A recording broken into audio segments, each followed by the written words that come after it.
Support comes from Missouri Forest Products Association, committed to sustainable and sound conservation of the state's forests, which support more than 41,000 Missouri jobs, resulting in a $10 billion industry.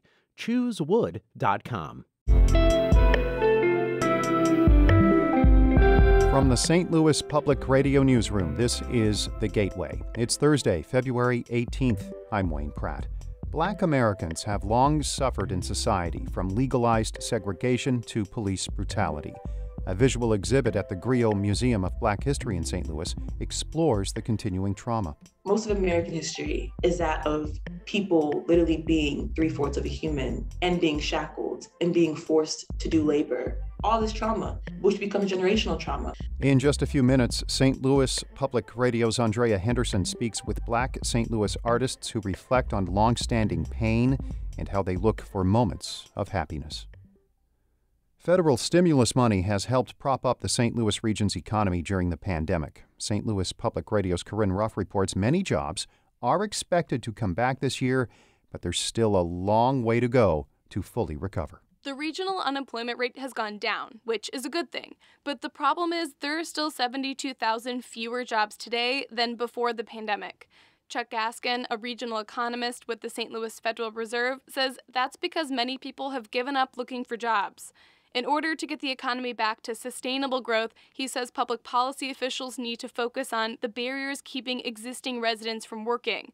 Those are things like access to childcare and reliable transportation. It's not like we're going to have a lot of people coming in from the outside to take jobs. We're going to have to find ways to get people that are disconnected from the labor force to join in the labor force to help grow the economy. Gaskin says he's cautiously optimistic about economic growth for the region, especially in the second half of the year.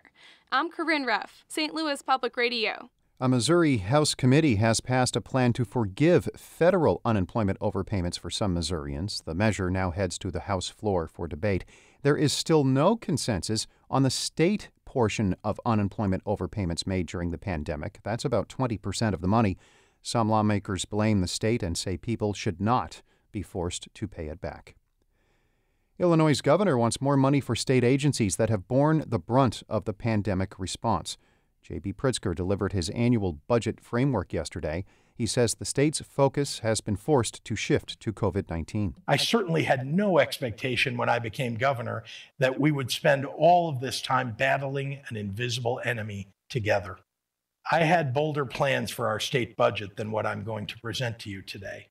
Pritzker is not pushing for an across-the-board income tax increase or cuts to deal with the budget deficit. He is calling for closing nearly $1 billion in corporate tax loopholes and holding state funding mostly flat next year. Republican lawmakers are rejecting those budget proposals. This month's demolition of the Wood River Power Station's main building is fitting into a larger trend of deindustrialization in the Metro East. St. Louis Public Radio's Eric Schmid reports. The Metro East has a large industrial complex, including the steelworks and refineries in Madison County and the chemical industry around East St. Louis. But it's been waning for decades, says Jeff Manuel, an associate history professor at Southern Illinois University Edwardsville, who studies deindustrialization. He says it can be hard for a community to lose an industrial icon. What's so difficult about heavy industry is you look out at millions of tons of brick and steel and things like that and think, oh, that's going to stay, right? It's so heavy, you can touch it. Manuel says a demolition like the Wood River Power Station can be a visual reminder of the jobs and tax base that were lost. But he says it's also an opportunity for communities to move forward and adapt to the changing economy. I'm Eric Schmid, St. Louis Public Radio.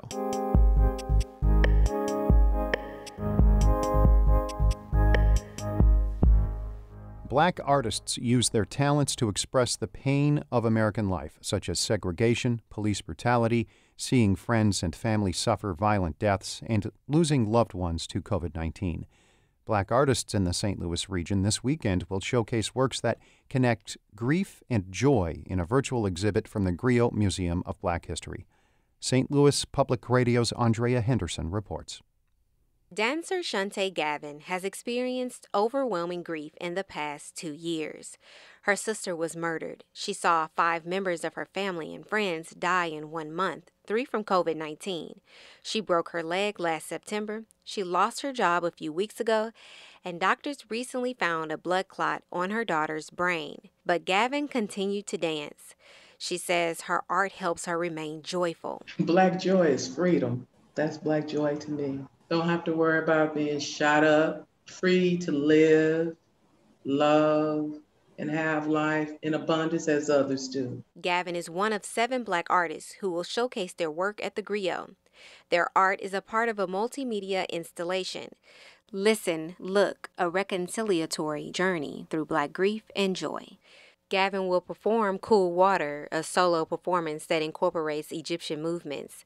She uses intense arm and body gestures as a way to release stress and encourage happiness. Precious Musa, a graduate student studying poetry at Washington University in St. Louis, is the exhibit's curator. She says it's a way to disrupt the legacy of racism in St. Louis. Most of American history is that of people literally being 3/4 of a human and being shackled and being forced to do labor. All this trauma, which becomes generational trauma. So that's how I'm thinking about Black grief, how these histories and how these violences still very much show up in our everyday. Musa says the artist's work could help Black people in the St. Louis region heal from decades of systemic racism. We can point to the summer of 2020 and the creation of the Black Lives Matter movement as a way to understand that Black people are mourning, like all of the time. According to the Journal of Death and Dying, Black Americans are more likely to suffer from prolonged grief, and that's compounded by the large number of African Americans dying during the coronavirus pandemic. Dr. Kira Banks is a professor of psychology at St. Louis University. She says Black Americans suffer chronic racial trauma that does not allow them to grieve properly. When it comes to grief for Black folks, the reality is that you can potentially get lost in it. It's so deep and historic and profound that sometimes it's scary to feel it because you feel like you could get swallowed up by it. Visual artist Jason Vassar Elong is still trying to overcome the death by suicide of his best friend in December. It's left him in deep agony.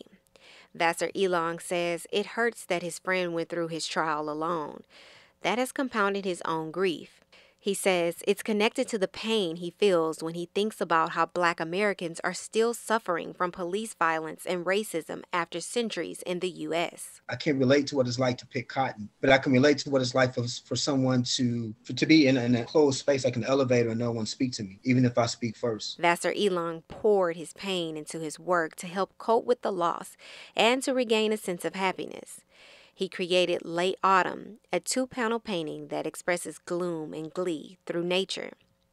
Poet Mozella Ward writes and practices yoga to stay calm and cheerful in difficult times. They'll recite an original poem, Ancestor, and perform vinyasa and meditative yoga poses.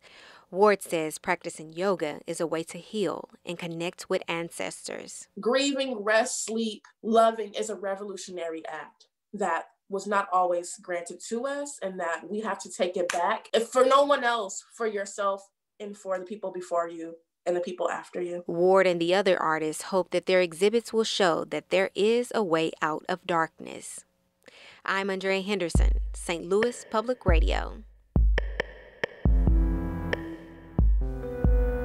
Our David Casares edited that report. Shula Newman is the executive editor of St. Louis Public Radio. Music by Ryan McNeely of Adult Fur. I'm Wayne Pratt. From the St. Louis Public Radio newsroom, this has been The Gateway.